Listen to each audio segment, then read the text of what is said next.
Hello everyone, in this video we're going to solve the 2026 AP Calculus BC exam. Question 1. This one is AB and BC. Male birds of a certain species arrive at a nesting error over a 30-day period. The rate at which the male birds arrive at the nesting error at time t days is modeled by a differentiable function m, where m of t is measured in number of birds per day. Select the value of m of t as shown in the table. Question A. Approximate m prime of 7.5 using the average rate of change of m over the interval 5 to 10. Alright, so we have m prime of 7.5. Look at 7.5 is between 5 and 10, right? So it's gonna be m of 10 subtract m of 5 divided by 10 minus 5, right?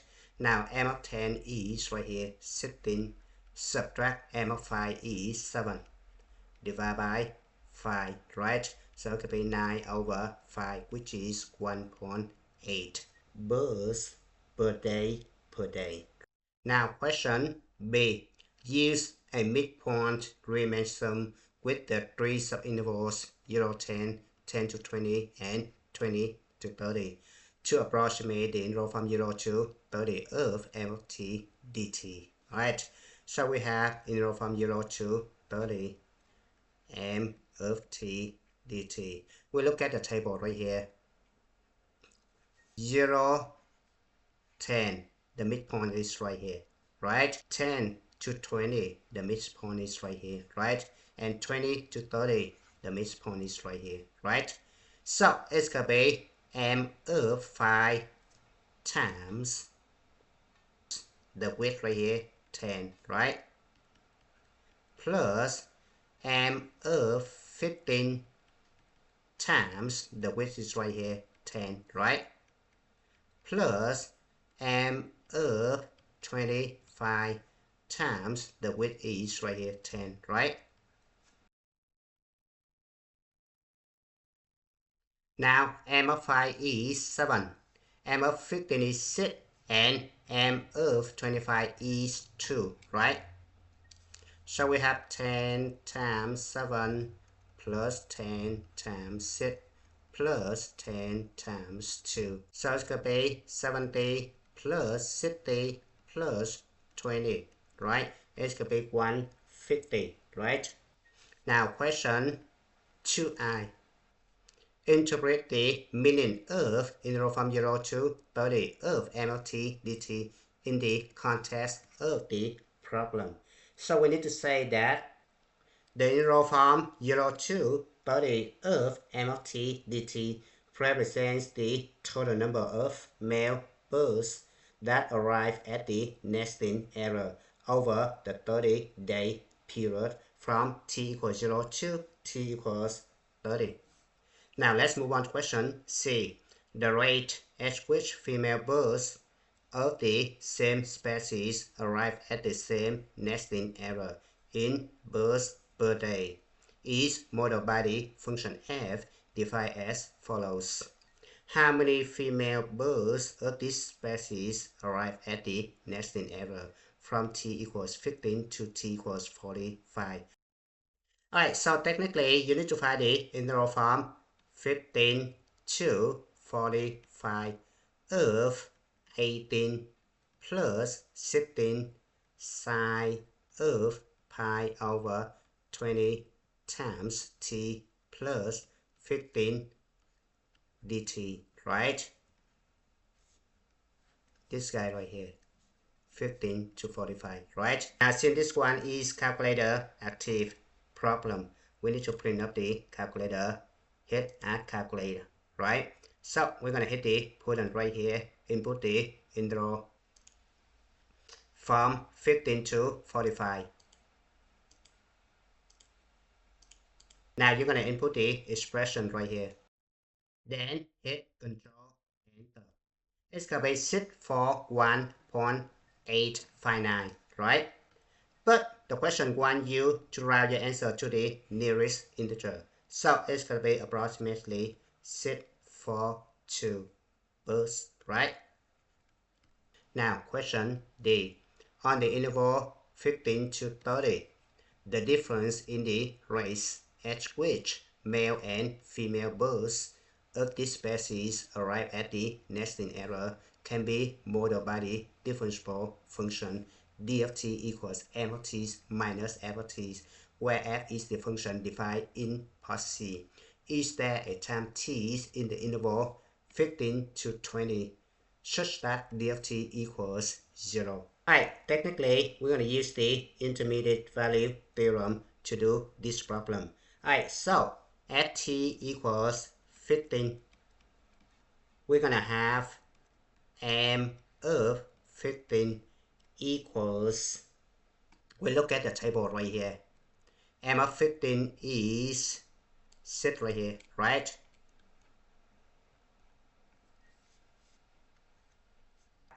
F of 15, we're going to use the function right here, right? So it's going to be 18 plus 16. 15 plus 15 is going to be 30, right? Simplify this one, it could be sine of 3 pi over 2. But sine of 3 pi over 2 equals -1, so the answer must be 2, right? And then from these two guys, we can calculate d of t, right? So d of 15 is going to be m of 15 subtract f of 15, right? So it could be 6 subtract 2 is going to be 4, right? Now we do exactly the same thing for t equals 20.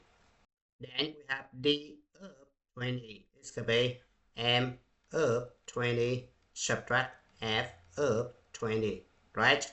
So it's going to be approximately -1.686, right? Now since d of t is continuous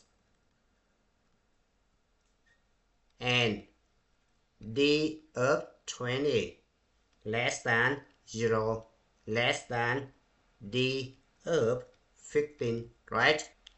The intermediate value theorem guarantees there is at least one time t in the interval 15 to 20 such that d of t equals 0. Question 2. Let S be the shaded regions bounded by the graph of the polar curve R of theta equals 3 plus 2 sine 2 theta plus cosine 2 theta for theta between 0 and pi as shown in the figure below. It can be shown that R prime of theta equals 4 cosine of 2 theta minus 2 sine of 2 theta. Question A. Find the error of the region S. Show the setup for your calculation. Alright, so you know that the error of the region bounded by a polar curve or theta on the interval from alpha to beta is given by the formula. So we just plug in values 1/2 interval from 0 to pi, right here, of this guy right here square, right? Now we're gonna bring up the calculator. I'm gonna copy this guy down over here. Press Ctrl Enter. It's gonna be 36.128. Then you need to divide this guy by 2, right? Or I'm gonna multiply this guy by 0.5, right? It's gonna be 18.064, right? Question B. There is a point on the curve at which the slope of the line tangent to the curve is -3/7. At this point, dy over d theta equals 3√2/2.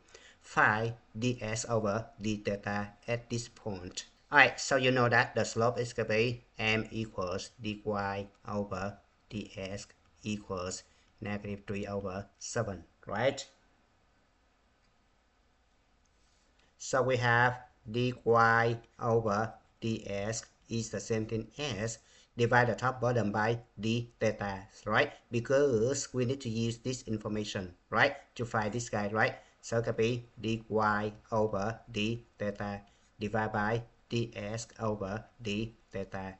It's gonna be 3 root 2 divided by 2 divided by ds over d theta, right?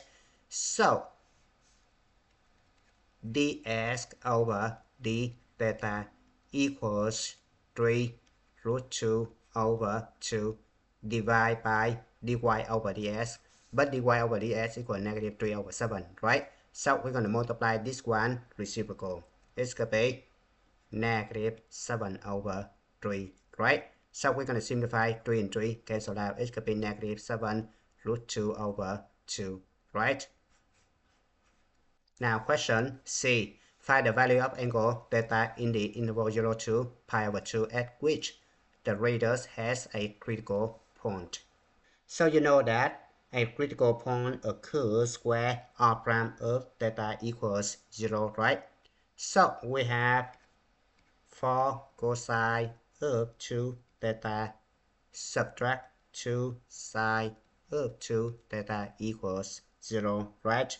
Now we're going to add 2 sine of 2 theta both sides, so it could be, we're going to divide both sides by cosine of 2 theta. It turns out to be tangent of 2 theta equals, right? And divide both sides by 2, it could be 2, right? Then we have 2 theta equals a tangent of 2, right? So theta equals 1/2 a tangent of 2, right? Now we're going to print up the calculator, hit Control, Enter. It's going to be 0.554, right? Now question 2i. Use a derivative test to determine whether the critical point is the location of a relative minimum or relative maximum or neither for r, right? So we're gonna take the second derivative of r of theta, right? So it's gonna be negative 4 times 2 of sine of 2 theta, right? Minus 2 times 2 cosine of 2 theta. Simplify this one, it's going to be negative 8 sine of 2 theta minus 4 cosine of 2 theta, right?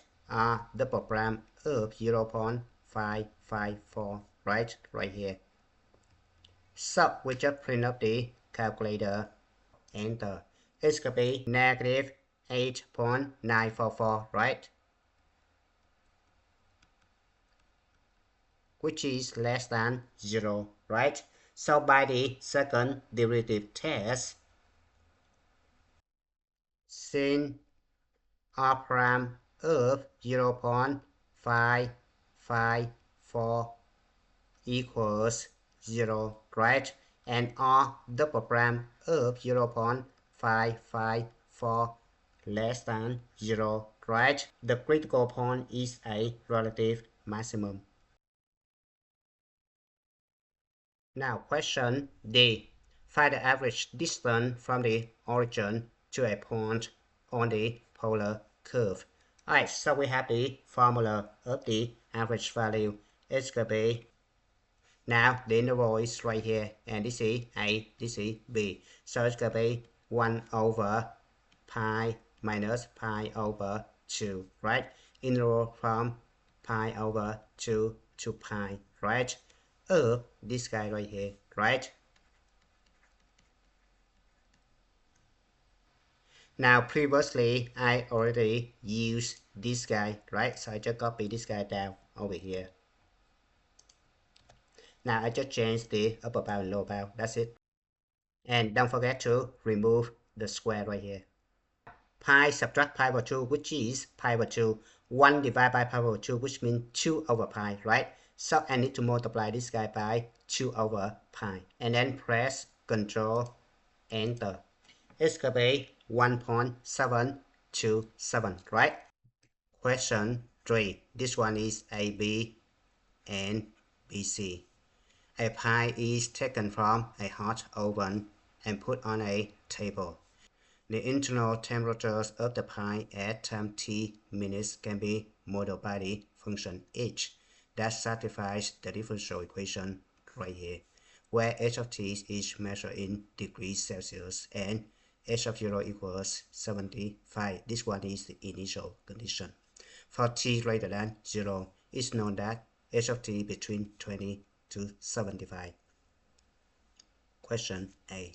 Explain why the following could not be the slope field of the differential equation dh over dt equals negative 1 over 15 times h minus 20. Okay, so observe that the slope field given right here always positive, right? Look, use the Christmas tree trick. The lights going this way, positive, lights going this way, negative, right? Now, we look at this one right here, we see that h of t is always greater than 20, right? So then h minus 20 always greater than 0, right? And then a positive number multiplied by a negative number right here, always less than 0. It tells us that every slope in the slope field should be negative. This one contradicts the given one right here, which is the given slope field shows positive slope, so it cannot represent these differential equations, right? Now question B.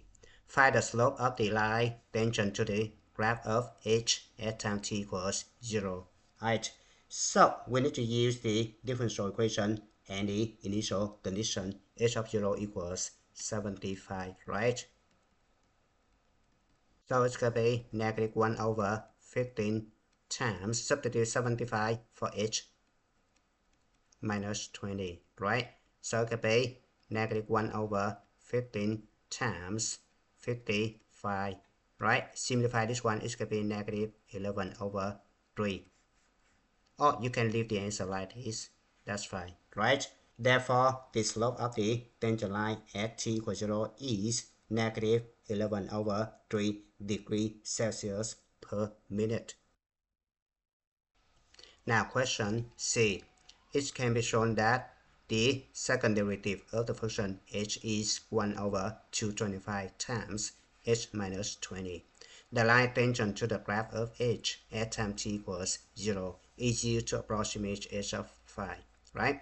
The internal temperatures of the pie at time t equals 5. It is approximation an overestimate or underestimate for the actual value of h of phi. Alright, now since h of t is greater than 20, right? So it tells us that h of t minus 20 greater than 0, right? So from these two guys right here, we can conclude that the second derivative of h always positive, right? This guy is positive, this guy is positive, so when you multiply it's going to be positive, right? It tells us that the function h is concave up. So if the function h is concave up, it could be something like this. Then the tangent line should be below the curve, right? Therefore, the tangent line approximation at t equals 0 given an underestimate, right? Now question D. Use separation of variables to find an expression for h of t, the particular solution to the given differential equation with initial condition h of 0 equals 75, right? So we need to divide both sides by h minus 20 and multiply both sides by dt, right? So it's going to be, now we're going to integrate both sides. The left hand side is ln of h minus 20. The right hand side is negative 1 over 15 t plus c, right? Use initial condition right here to solve for c, right? So we have ln absolute value of 75 minus 20 equals negative 1 over 15 times 0 plus c, right? So c equals ln of 55, right? So we're going to substitute this guy back over here. So we have, since the initial condition is positive, so we can eliminate the absolute value side right here, right? Now we just exponentiate both sides, so it's going to be h minus 20 equals e raised to the negative 1 over 15t plus ln 55, right? And this guy actually e raised to the negative 1 over 15t times e raised to the ln 55, right? And then this guy actually 55, right? So we can bring 55 to the front, right? So we have h minus 20 equals 55 times e raised to the negative 1 over 15t, right? Add 20 both sides, so h equals 20 plus 55 e raised to the negative t over 15. This one is the final answer. Question 4. This one for AB and BC. Let f be a tridifferentiable function on the closed interval -4 to 4 with f of 2 equals 3. The graph of the function f prime, the derivative of f is shown below. Question A. For x greater than 0, the function g is defined by ls minus lns. We need to find g prime of 2. So we need to check the derivative of g of s, right? So g prime of s equals f prime of s minus 1 over s, right? So g prime of 2 is f prime of 2 minus 1 over 2. Now f prime of 2 is 1.5 right here, right? Which is 3.5 minus 1/2. It's going to be 2 over 2 and it's going to be 1, right? Question B. Find all values of x on the interval 0 to 3 at which the graph of f has a point of inflection. Alright, so the point of inflection occurs when f double prime of s changes sign, right? So we look at the interval from 0 to 3 right here.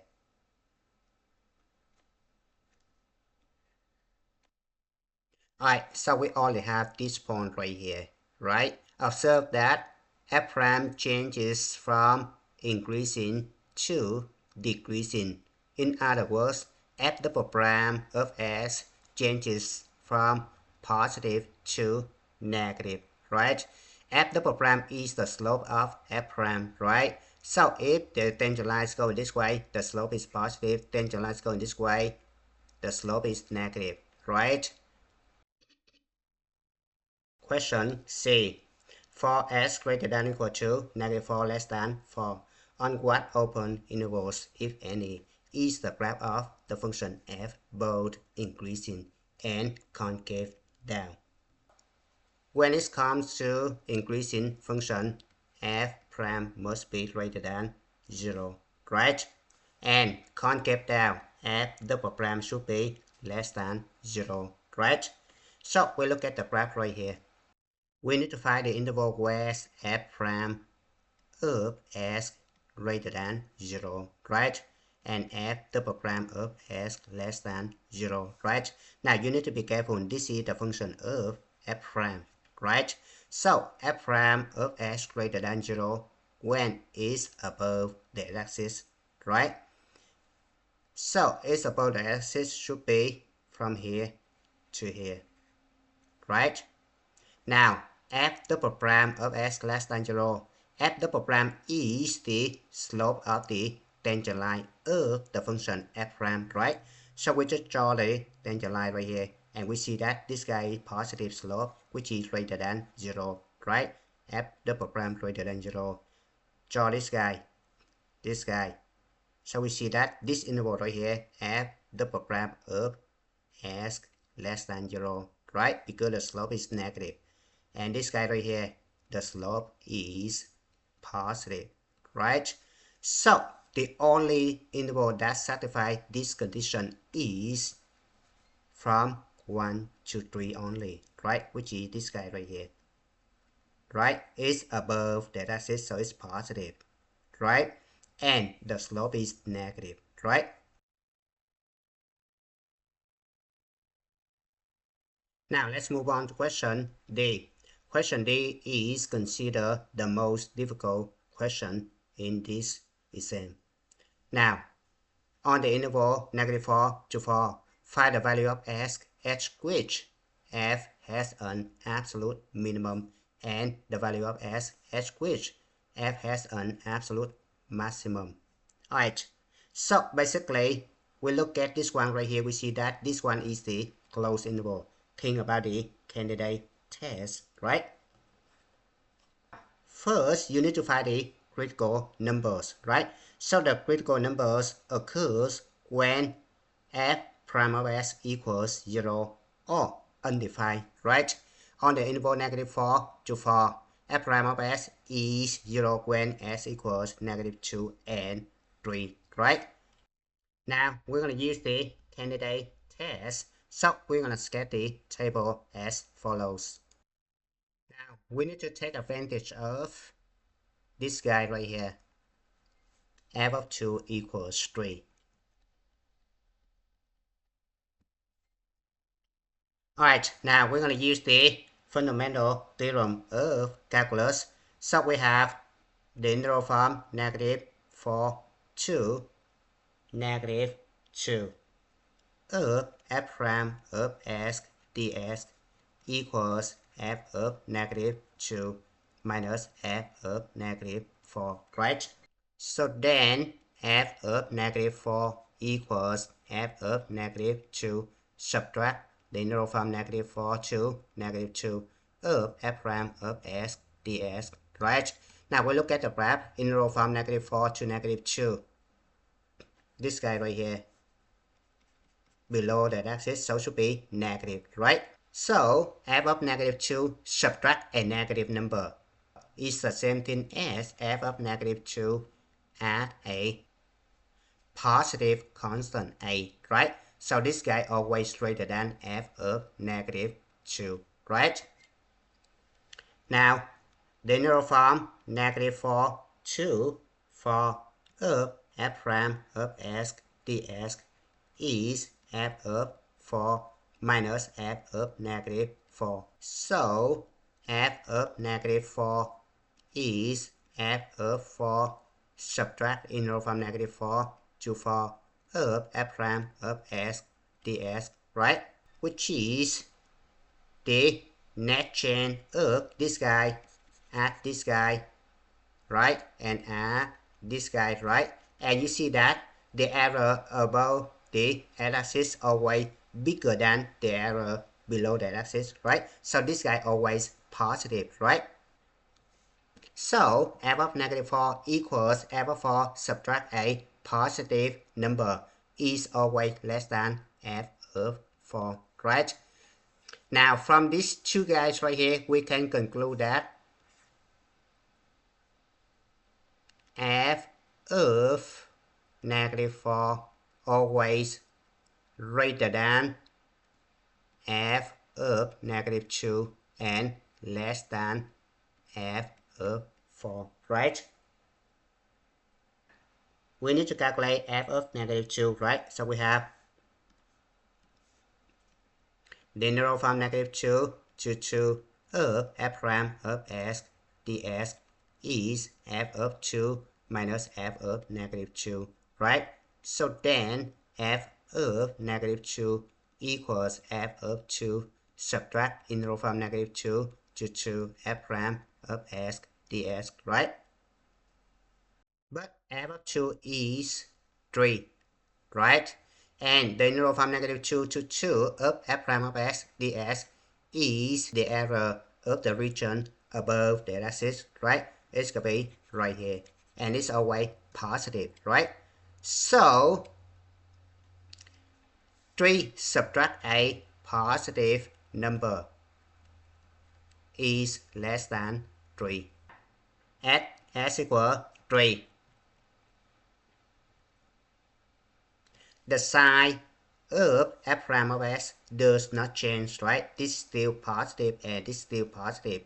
So write at s equal 3. The function f does not have the maximum or minimum, right? At s equal 4, we have the integral form 2 for f prime of s ds equals f of 4 minus f of 2.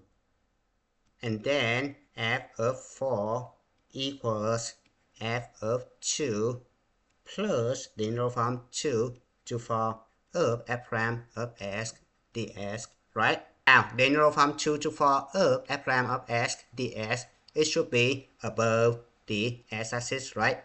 2 to 4 is right here. So it's always positive, right?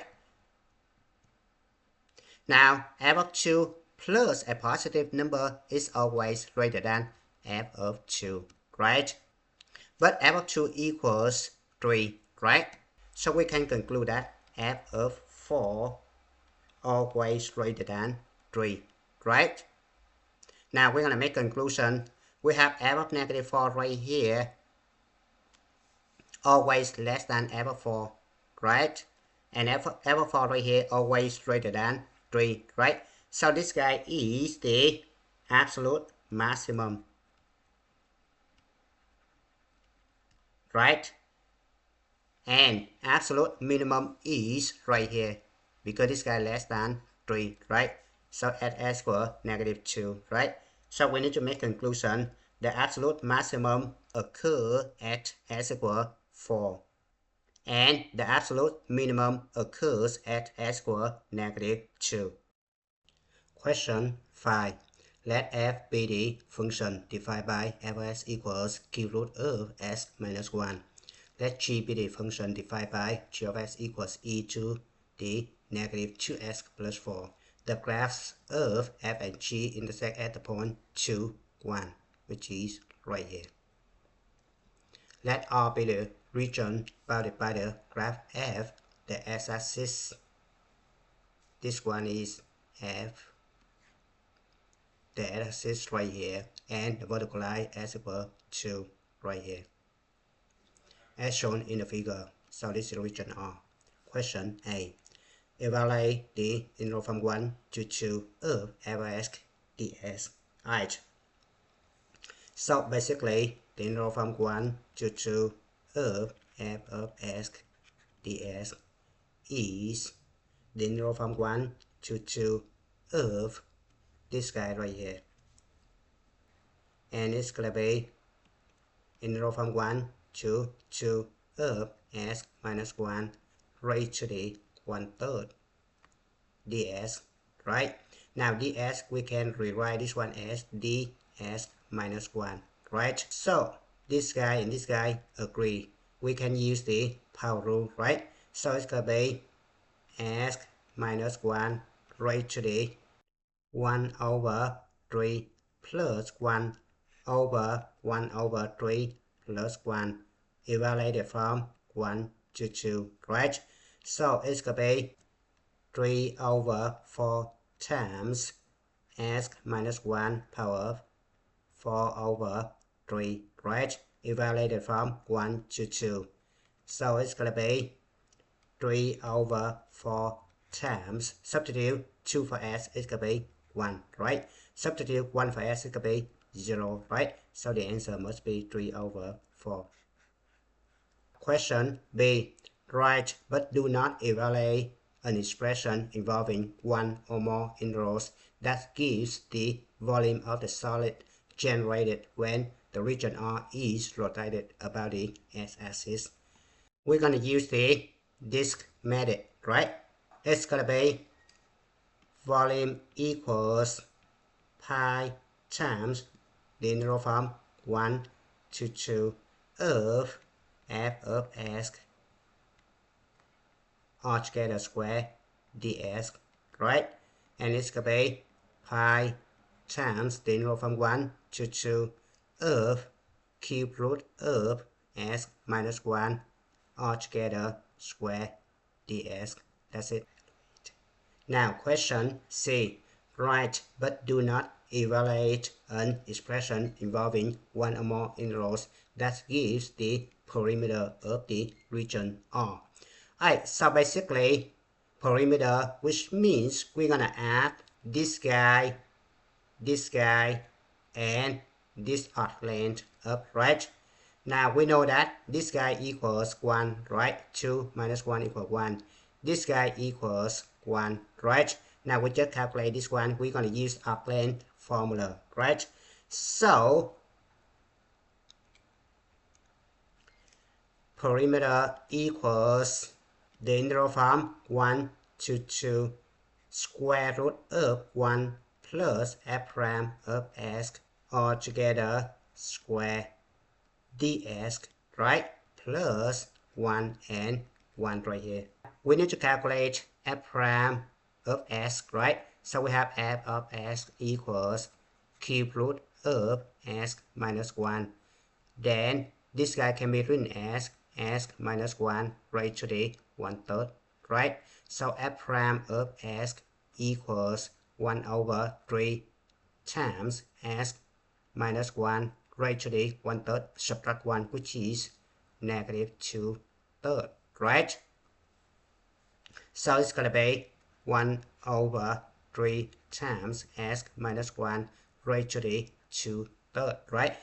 So we're gonna square this guy f prime of s all together square. It's gonna be 1 over 9 times s minus 1 raised to the 4/3, right?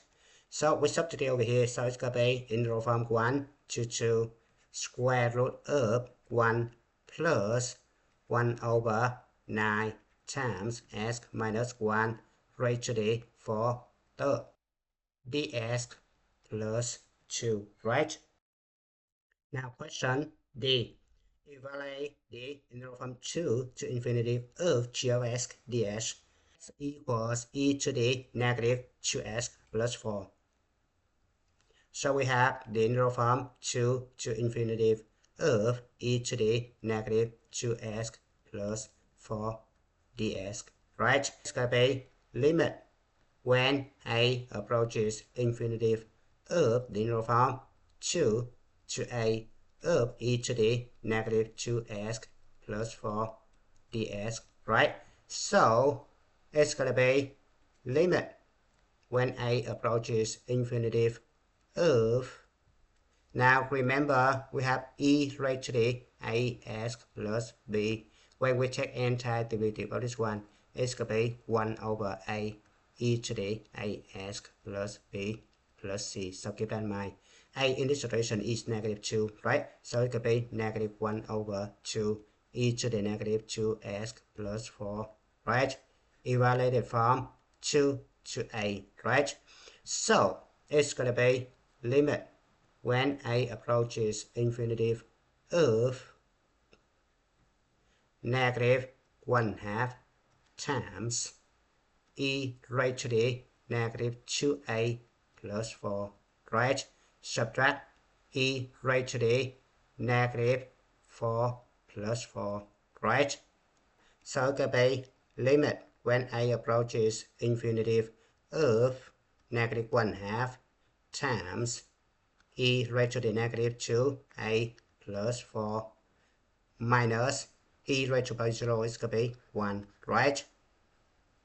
So it's going to be limit when a approaches infinity of negative 1 over 2 times e raised to the 2a minus 4, right? Plus 1 over 2, right? We just distribute this one. When a approaches infinity, this guy approaches infinity. So the whole thing right here approaches 0, right? So it could be 0 plus 1 over 2. It could be 1/2, right? Question 6. The Maclaurin series for a function g is given by this guy and converges to g of s for absolute value of s less than 5. Question A. For s greater than 0, the Maclaurin series for g is an alternating geometric series. Find g of 3. Alright, You know that the given Maclaurin series is a geometric series of the form. In this situation, A equals 2, right? And the common ratio is negative s over 5, right? Now, G of 3, which means s equals 3, right? So, we have R equals negative 3 over 5, right? Now, we're going to take absolute value of R, which is absolute value of this guy, always less than 1, right? So, the series converges to the first term divided by 1 minus common ratio, which is 2 divided by 1 minus negative 3 over 5, right? And if you simplify this one, it's actually 5 over 4, right? Now question B. The function f is defined by f of s equals g prime of s. Write the first four non-zero terms of the Maclaurin series for the function f, right? So f of s equals g prime of s, right? G of s is right here, right? So we just take derivative of this one, right? Derivative of 2 equals 0. Derivative of this one is going to be negative 2 over 5. Derivative of this one, bring 2 to the front, is going to be plus 4 over 25 s, right? And bring 3 to the front, is going to be negative 6 over 125 s squared. And the last one, bring 4 to the front, is going to be plus 8 over 625 s cubed, right? So these guys right here are the first four non-zero terms. Now let's move on to question C. The second degree Taylor polynomial for the function f about s equals 0 is used to approximate f of 5 over 2 s negative 3 over 10. Where f is a function defined in part B, justify that absolute value of f of 5 over 2 minus negative 3 over 10 less than or equal to 1 over 5. Alright, so to justify the error bound for f of 5 over 2, we're going to use the alternating series remainder theorem, right? For s equals 5 over 2, the series for the function f is alternating, and the terms decrease in absolute value toward 0. Absolute value of f of s minus p2 of s is less than or equals the absolute value of the first omitted terms, which is the third degree term, right? Now the third degree terms is right here, right? So it's going to be absolute value of 8 over 625 s cubed, but s equals 5 over 2, so it could be 5 over 2 cubed, right? Now we're going to simplify this one. It's actually less than or equal to 8 divided by 625 times 125 over 8, right? And if you simplify, it's actually 1 over 5. And this guy has been verified. You have absolute value of f of 5 over 2 minus negative 3 over 10, right? Less than or equal to 1 over 5, right?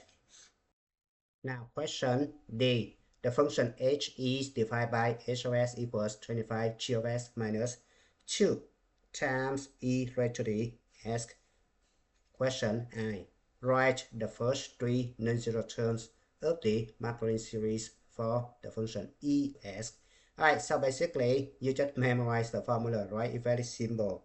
So you have e to the s is approximately 1 plus s squared over 2 factorial plus s cubed over 3 factorial plus etc, right? So we only need the first three non-zero terms, right? So the first three non-zero terms are 1 plus s plus s squared over 2 factorial, right? Now question 2i. Write the first three non-zero terms of the Maclaurin series for the function h. So h of s equals 25 times g of s, but g of s is right here, right? And remember, you don't need to write the whole thing, right? We only need the first three non-zero terms, right? So 25 times 2 minus 2 over 5s plus 2 over 25s squared minus etc. Right?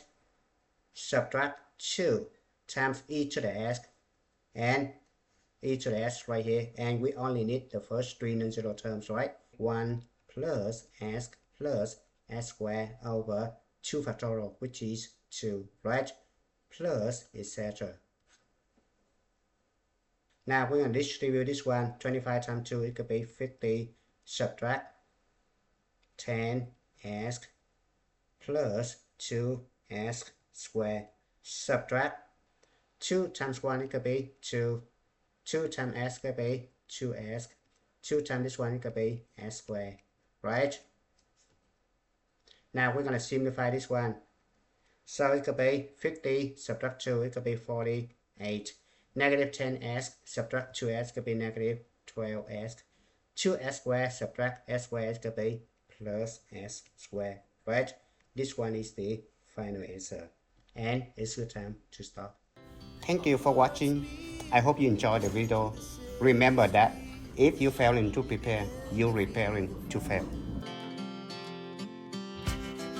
We rise like tall buildings as the chemicals, they take us higher. The night's young, it has just begun as she puts her hand in mine.